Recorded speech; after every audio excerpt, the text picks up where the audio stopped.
I paid for my brother's entire medical school after our parents claimed they couldn't afford it. Then he told them I was settling and should bankroll his luxury lifestyle after graduation. What none of them knew was that I'd already cut him off until the dean called. For 4 agonizing years, I was the human ATM for my brother's medical school dreams, watching my own life dwindle. But then, one night, a casual text about tuition forms hit different, and I realized I was done being everyone's piggy bank. It was almost 11 p.m., and my phone lit up with a group text from Mom. Another Sunday dinner announcement. Big news from Camden, it read, followed by Vivian, bring those tuition payment forms we discussed. So proud of my baby boy. My laptop screen blurred as I blinked away the exhaustion. I'm Vivian, and for the past 4 years, every single cent of my brother Camden's medical school tuition, and, honestly, his entire life, had come from my pockets. Another late night of freelance accounting work was wrapping up after my regular 9 to 5 at the investment firm. The mountain of instant coffee cups beside me was a monument to my typical Wednesday. You coming to bed soon? My roommate Ruby called from the hallway. It's getting late. Just one more return, I replied, though we both knew I'd say the same thing an hour later. My phone buzzed again.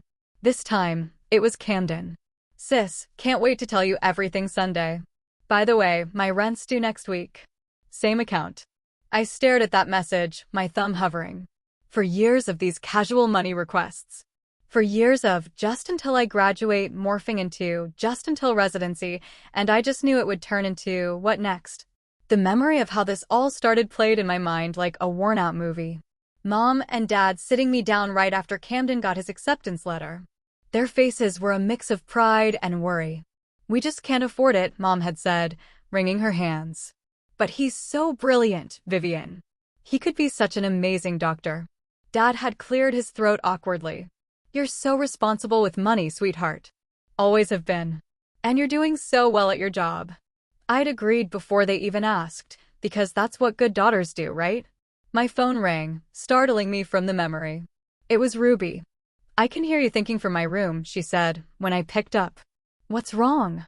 Family dinner Sunday. Mom wants me to bring tuition paperwork again. Viv, you've already paid for it, I know. And your promotion? I know, Ruby. There was a pause. Want me to come with? I could fake an emergency halfway through. I laughed to spite myself. Thanks, but I'll manage. It's just dinner. After hanging up, I opened my banking app. The numbers stared back at me. My savings account barely breaking 5 figures. My investment account depleted from the last tuition payment. My retirement fund? Better not to look. My phone pinged with another message from Mom. Don't forget the forms. Camden, so excited to discuss his future plans. Future plans. The word sat heavy in my stomach. I opened my desk drawer and pulled out a folder labeled Camden Medical School. Inside were neat rows of numbers, each representing another piece of my life I'd sacrificed for my brother's dream. Tuition payments, book fees, rent checks, car insurance, all carefully documented in my accountant's handwriting. Ruby appeared in my doorway, arms crossed. You know what your problem is? My inability to say no. Your inability to see how much you're worth. She walked over and closed my laptop. Bed. Now. Whatever Sunday brings, you'll need sleep to face it. I nodded. But as I got ready for bed, Mom's text kept flashing through my mind. Bring those forms, like I was just the family banker, the ATM with a pulse. The next morning at work, my supervisor, Fiona, stopped by my desk. Vivian, that analysis you did for the Morgan account, brilliant work. Have you given any thought to that senior position we discussed? I felt a familiar pang of regret. I'm still considering it. It would mean relocating to the Boston office, she continued. But the salary increase would be substantial. My heart raced at the possibility. Then my phone buzzed. Another text from Camden about Sunday dinner. I'll let you know soon, I told Fiona. But we both knew what my answer would be. It had been the same answer for 4 years. Asterisk, not now, not yet. Maybe next time, asterisk, as I watched Fiona walk away, something shifted inside me. Maybe it was the weight of all those late nights catching up to me. Maybe it was the realization that I'd turned down 3 promotions in 4 years. Or maybe it was just time. I picked up my phone and typed a response to Camden. Yes, I'll bring the forms on Sunday. But for the first time, I wasn't sure what I'd be signing. Ruby's words echoed in my head, your inability to see how much you're worth. Sunday was coming, and something told me it wouldn't be just another family dinner. Mom's pot roast filled the house with a familiar aroma as I stepped through the front door, forms tucked under my arm. The good china was out, always a sign that Camden was the focus of tonight's celebration. There's my responsible girl. Mom rushed to hug me, then immediately reached for the folder. Let's get the boring paperwork out of the way before dinner. I held on to it. Maybe we should eat first. Camden bounded down the stairs, a designer watch glinting on his wrist, a graduation gift to himself he'd put on my credit card last month. Sis, wait till you hear my news. Dad emerged from his study, newspaper tucked under his arm. There's my 2 successful children, he said. But his proud smile was aimed squarely at Camden. We gathered around the dining table. Mom's best tablecloth spread beneath steaming dishes. I noticed the wine was my favorite red. A bad sign. Mom only served my preferred wine when she wanted something. So Camden started, barely waiting for everyone to sit. I have decided on my specialty track. Oh, honey, tell them. Mom practically bounced in her seat. Neurosurgery. He beamed. It's incredibly competitive, but Dr. Phillip says I have real potential. That's ambitious, I said carefully, calculating the extra years of training in my head. It's perfect for him. Mom interjected. My brilliant boy saving lives. Camden nodded, helping himself to a large portion of roast. The thing is, it's going to be intense. Like, really intense. I won't have time for any side jobs during residency. The room went quiet, except for the clink of silverware. I felt it coming.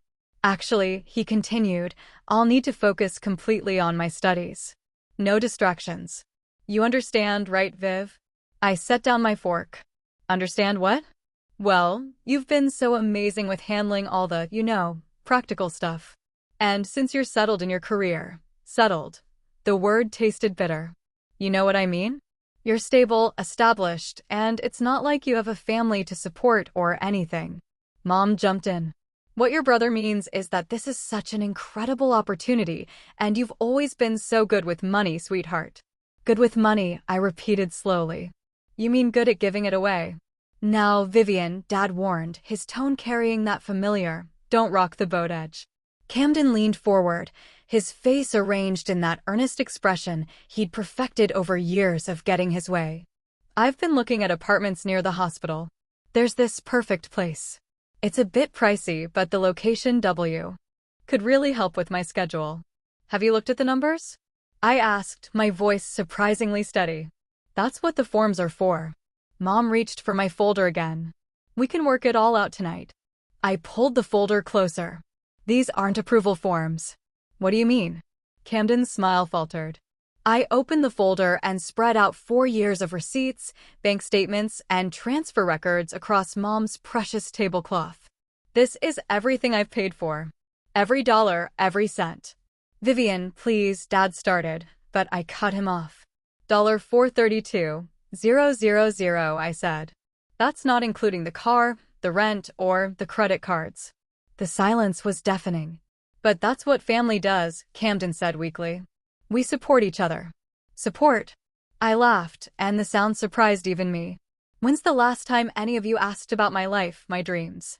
Did you know I was offered a promotion last week? That's wonderful, dear, Mom said quickly. But right now, we need to focus on Camden, like always. I stood up, gathering the papers. I'm done. Done. Camden's voice cracked. What do you mean, done? I mean done. Finished. No more payments. No more support. No more putting my life on hold. You can't do this. Mom's voice rose. He's your brother. Yes, he is. And he's also an adult who can figure out his own finances. I walked to the door, then turned back. Oh, and Camden. Hope you enjoyed the Last Supper. Vivian. Mom called after me. Don't you dare walk out. What will people think? I paused at the door. They'll think exactly what I should have realized years ago. That I'm not an ATM. I'm a person. The drive home was a blur. My phone exploded with messages. Mom, Dad, Camden, all demanding I come back. All insisting I was being selfish. When I walked into my apartment, Ruby took one look at my face and grabbed 2 wine glasses. That bad, huh? Actually, I said, a strange lightness in my chest. I think it was exactly what needed to happen. My phone buzzed again. Fiona, this time. Still interested in that Boston position? For the first time in years, I smiled as I typed my response. Yes, absolutely. Yes. The next morning, I walked into the bursar's office at Camden's medical school, my hands steady as I signed the paperwork. You want to terminate all future payments? The clerk looked up from her computer. Are you sure about this, Miss Wade? Completely. I slid the form across the desk. And I'd like a note added to the account stating I'm no longer responsible for any charges. The student will need to make alternative arrangements immediately, she warned. That's not my concern anymore. My phone had 37 missed calls by the time I reached my office. I switched it to silent and focused on my work, but Ruby's message caught my eye. Lunch. You look like you need to talk. We met at our usual cafe, where Ruby ordered us both extra-large coffees. Spill, she demanded. I did it. I cut him off completely. Finally. Ruby practically shouted, drawing looks from nearby tables. Sorry, but seriously, it's about time. What triggered it? Remember my 20th birthday? The one where your mom turned your party into a fundraiser for Camden's medical books. I nodded.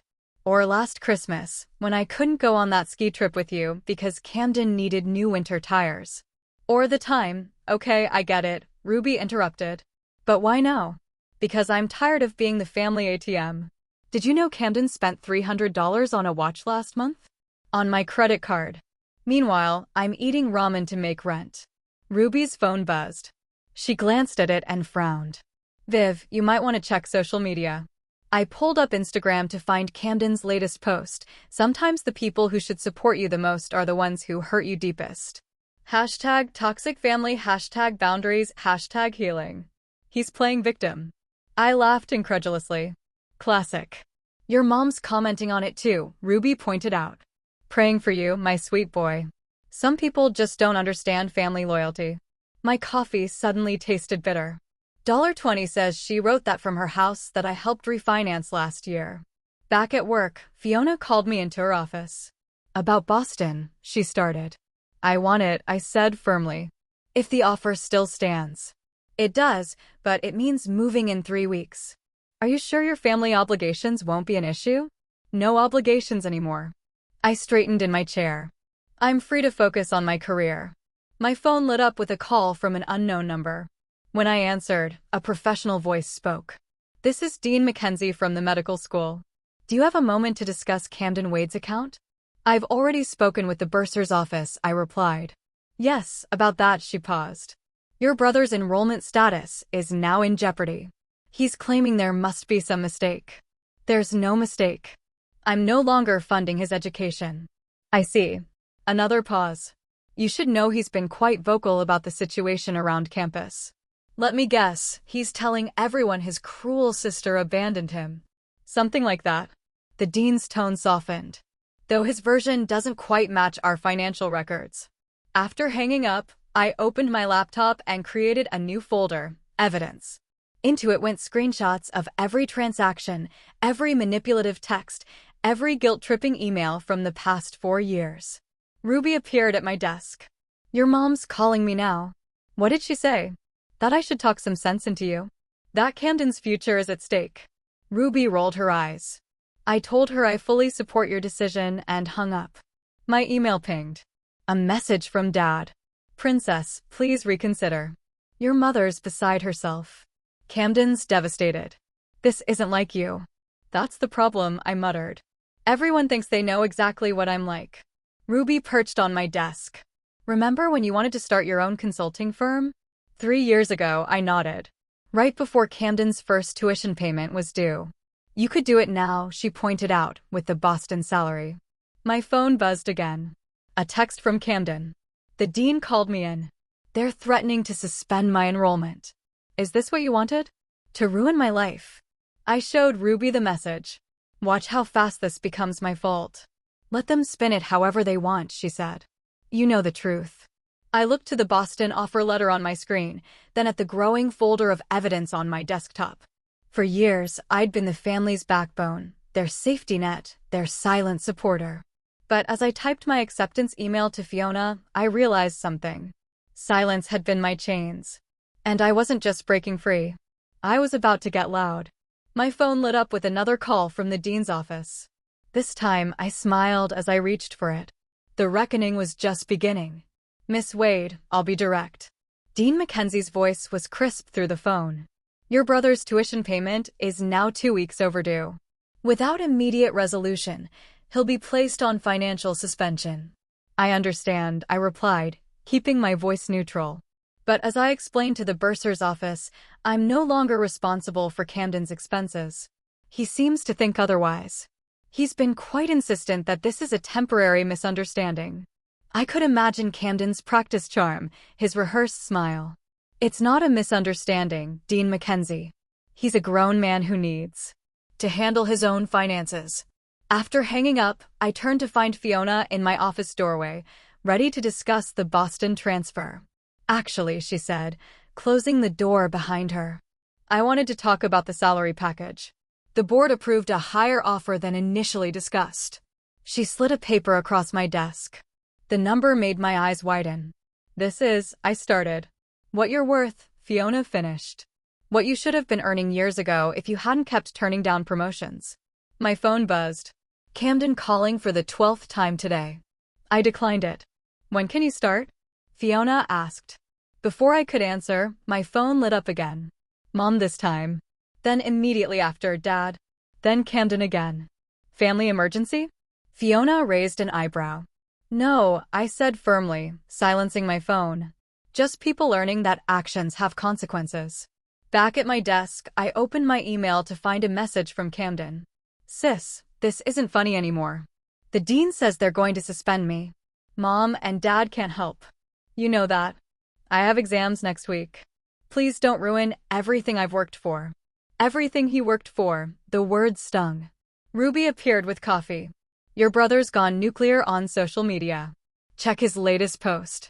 I pulled up Instagram to find a long, emotional post about family betrayal and navigating toxic relationships while pursuing your dreams. The comment section was filled with sympathetic responses. He's always been good at playing victim, I muttered.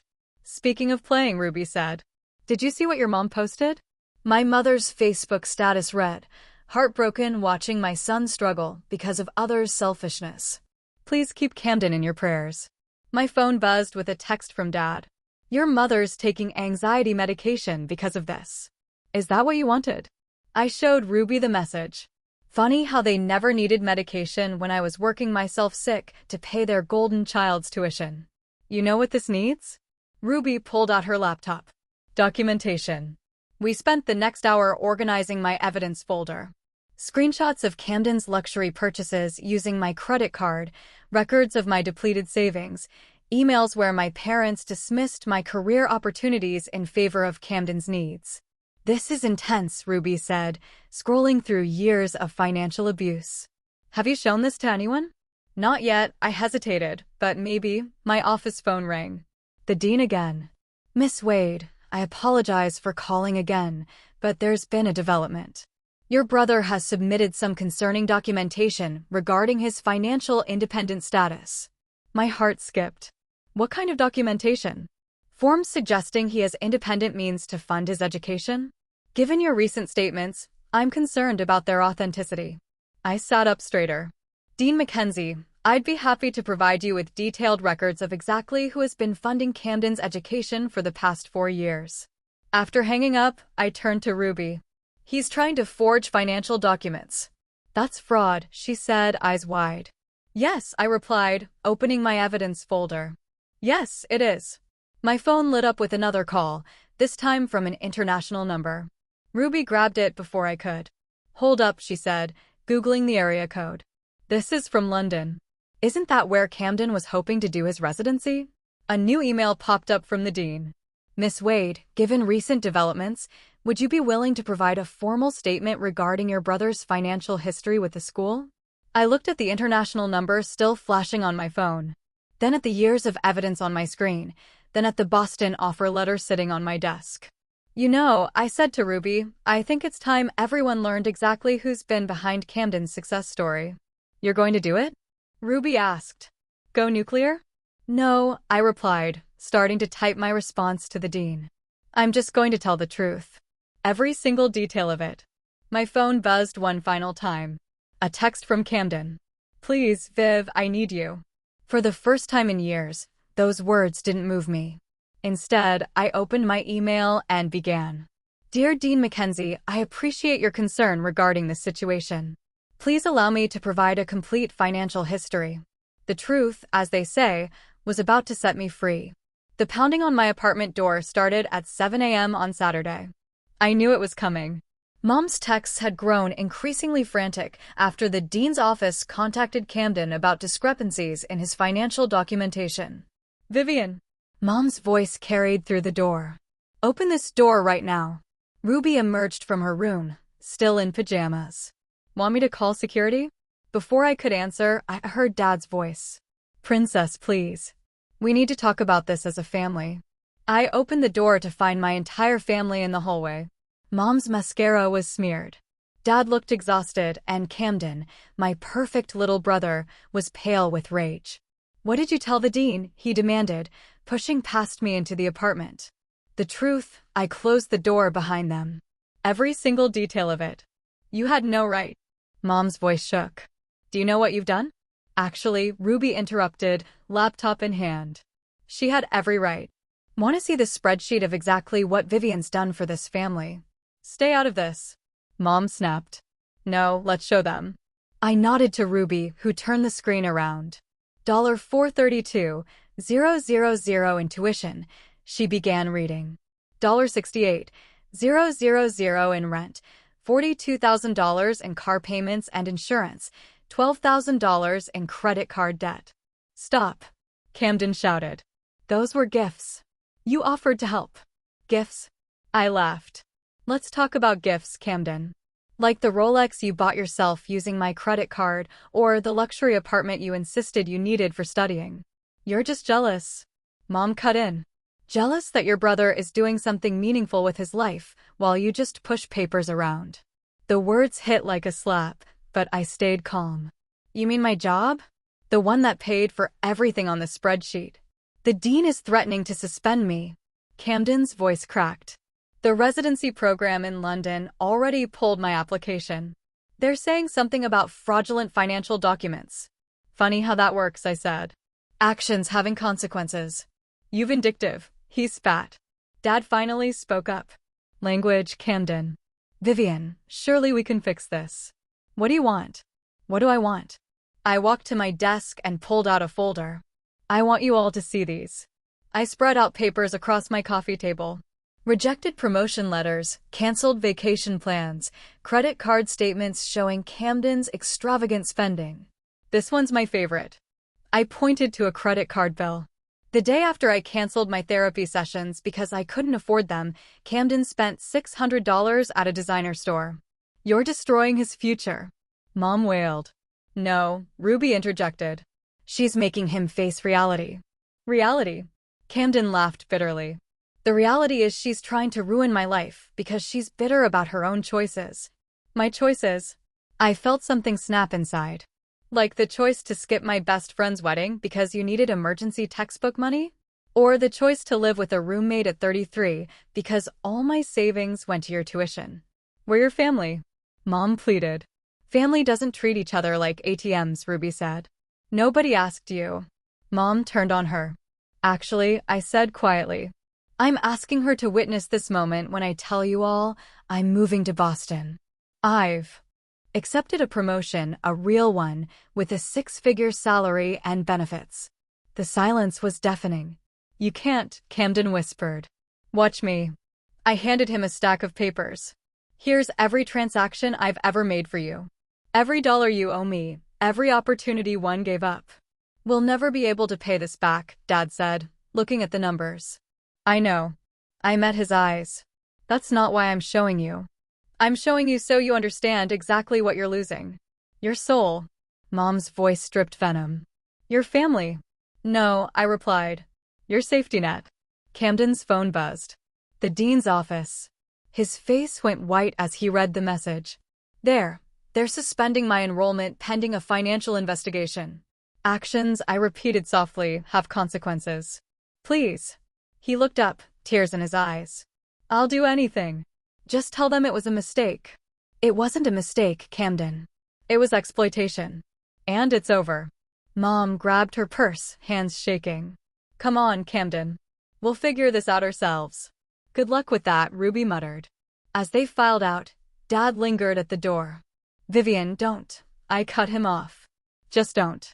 After they left, Ruby hugged me tight. You okay? My phone pinged.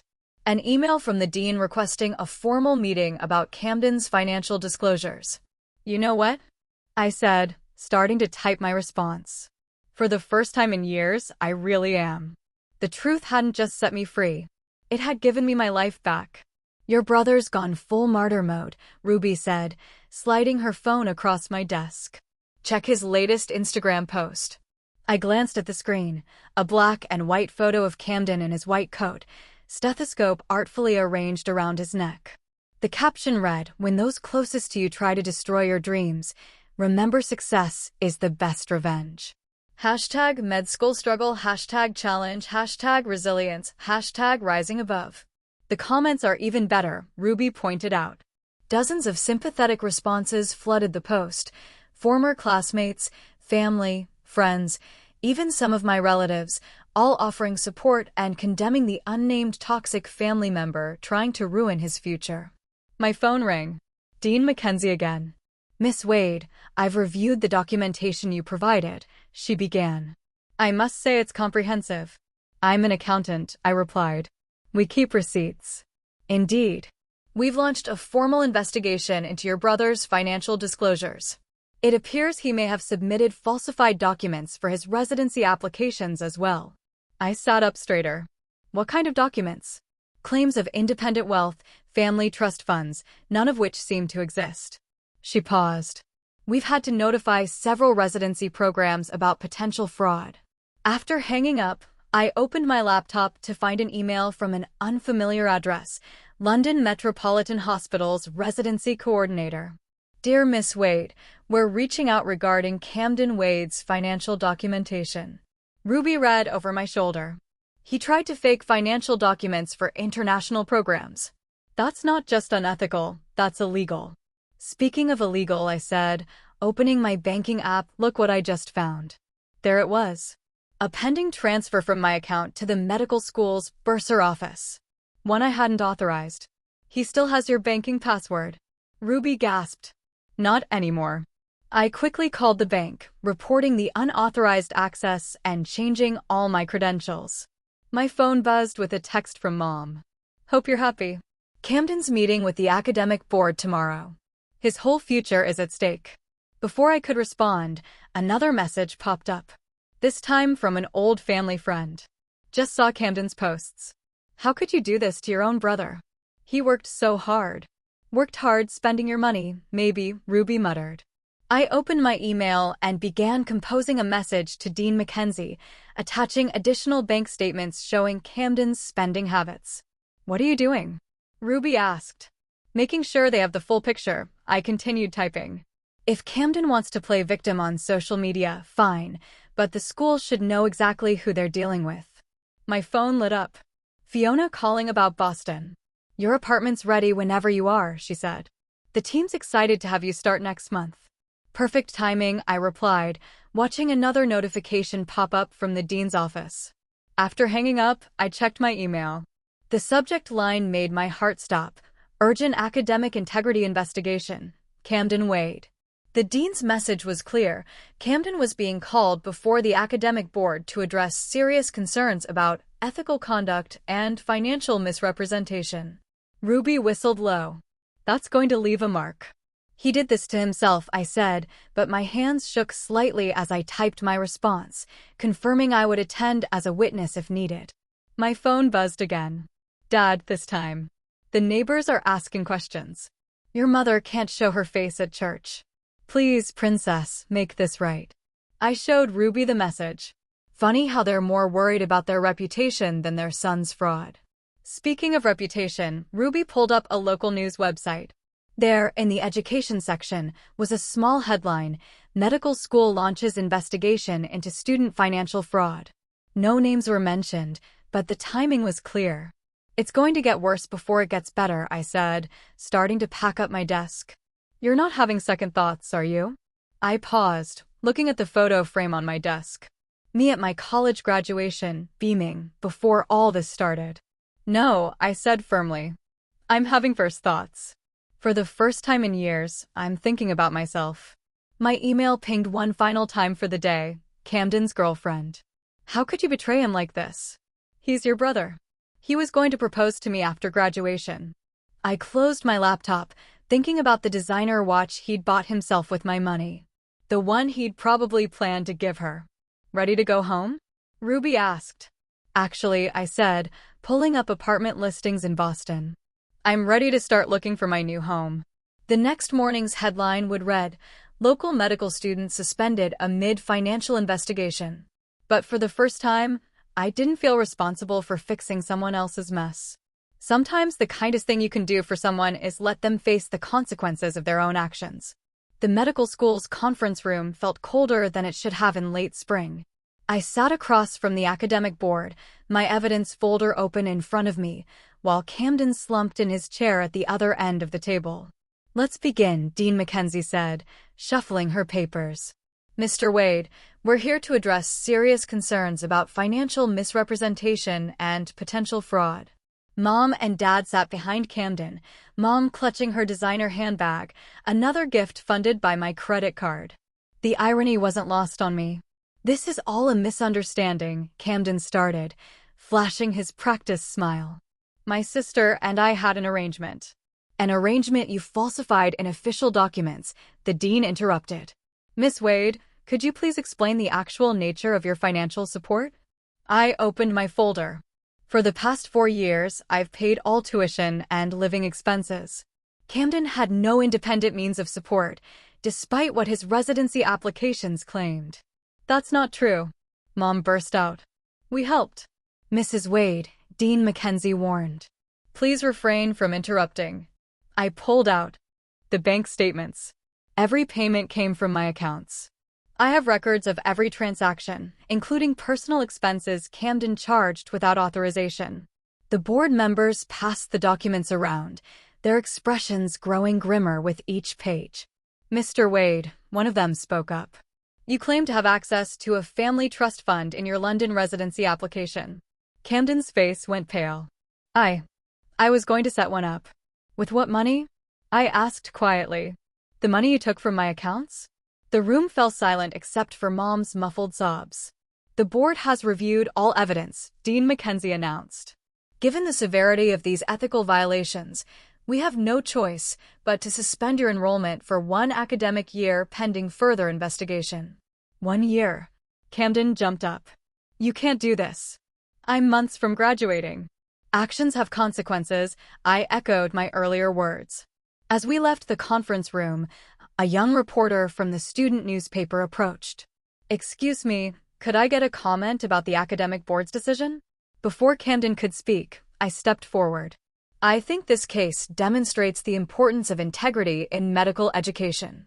Future doctors should be held to the highest ethical standards. The story broke that evening. Medical student suspended. Financial fraud raises ethics concerns. It was picked up by local news stations within hours. Back at my apartment, Ruby was packing boxes for my Boston move when my phone exploded with notifications. Your brother's girlfriend dumped him, she reported, scrolling through social media, publicly, on Instagram. How the mighty fall. I murmured, taping up another box. My phone rang. Dad again. Princess, the church committee is asking your mother to step down. Our reputation in the community is exactly as real as Camden's trust fund, I finished. After hanging up, I checked my email to find a message from Fiona. Your corner office in Boston is ready. Team can't wait to meet their new director. Ruby held up a bottle of champagne. Time to celebrate. Before I could answer, there was a knock at the door. Camden stood there, looking nothing like the polished medical student from his Instagram posts. "Can we talk?" he asked, his voice rough. "I think we're done talking. Please, Viv. I messed up. I know that now." "Now?" I laughed. "Not when you were forging documents. Not when you were stealing from my accounts. Not when you were playing victim on social media." "I can change," he pleaded. "Yes, you can. But not with my money." I started to close the door. "Wait." He thrust an envelope at me. I wrote everything down. "How sorry I am. What you mean to me. Please, just read it." I took the envelope, but didn't open it. "Goodbye, Camden." After he left, Ruby picked up another box.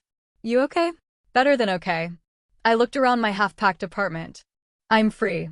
My phone pinged with a final email from Dean Mackenzie.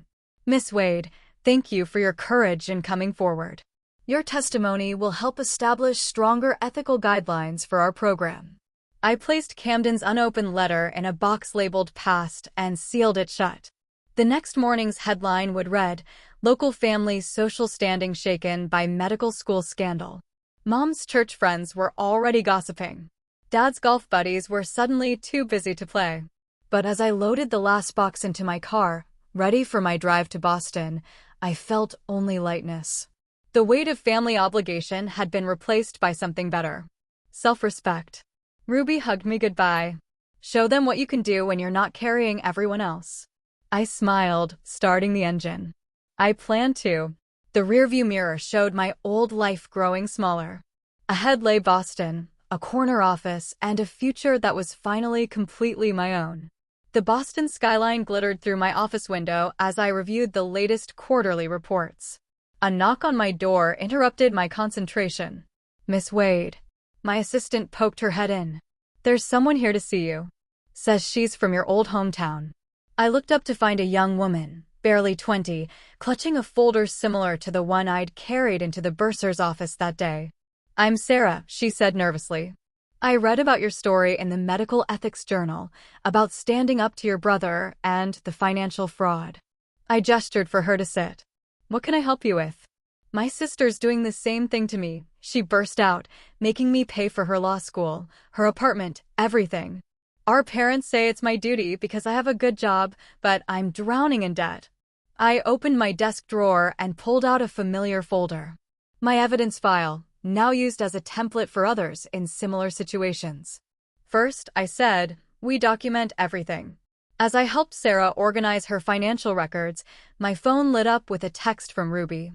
"Your brother's latest update. Thought you should see it." Camden's post showed him in scrubs at a small rural clinic.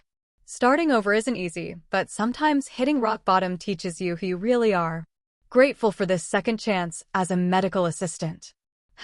#humility, #personal growth. "Looks like someone finally learned about honest work," I murmured. "Director Wade?" My assistant appeared again. "Your investment team is ready for the presentation." I walked into the conference room where my team waited to present their analysis. As I listened to their confident voices, I remembered my own voice shaking in that medical school conference room. My phone buzzed. "Mom's first message in months. The church committee asked about you." I didn't know what to say. I replied simply, "Try telling them the truth." After the meeting, I had lunch with my new mentor, a senior VP who'd taken me under her wing. "The board's impressed with your division's performance," she said. "They're talking about expanding your team." "I'm thinking of starting a foundation," I told her, "for siblings trapped in financial abuse situations, like Sarah this morning. Using your story to help others." She smiled. "That's turning pain into purpose." Back in my office, I found an email from Dean Mackenzie. "Thought you'd want to know. We've implemented new financial verification procedures. We're calling it the Wade Protocol. Your stand changed things." My assistant brought in the afternoon mail, including a thick envelope from my father. Inside was a check, partial repayment for Camden's expenses, along with a letter. "Princess, I failed. I let your mother's enabling blind me. The money's not much, but it's a start. I'm in counseling now, learning to be better. Proud of who you've become. Love, Dad." The check wasn't large, but the acknowledgement was priceless. My phone rang. Ruby FaceTiming from my old apartment. "Guess who I ran into," she said. Your brother's ex-girlfriend. She's warning other women about entitled med students now. Called it her public service. I laughed, then noticed another email notification, a message from Camden's clinic supervisor requesting a reference. He's applying for a physician assistant program, the email read. Says he needs to earn his way this time. Would you be willing to share your perspective on his character development? I thought about it, then began typing. While I cannot speak to his past behavior, I believe in the power of consequences too. Shape character. My assistant knocked again. Sarah's back. Says she's ready to stand up to her family. I looked at the young woman in my doorway, saw myself from a year ago, scared but determined. Come in, I said, clearing space on my desk. Let's talk strategy. As we worked, I glanced at the plaque on my wall, Director of Investment Strategy, and smiled at how far I'd come since those late nights doing extra accounting work to pay Camden's bills. My phone lit up with a final message for the day from Ruby. Miss you, but proud of you. You're changing lives up there. I looked at Sarah, already stronger just from having someone validate her struggles. And my team's reports showing record growth. At Dad's letter of accountability, at Camden's slow journey towards redemption. Ready to take your life back? I asked Sarah. She straightened her shoulders, nodding. Then let's begin, I said, opening my laptop. Because the best revenge isn't just living well, it's helping others break free too. My revenge wasn't cruel. It was overdue. And its ripples were still changing lives, one story at a time.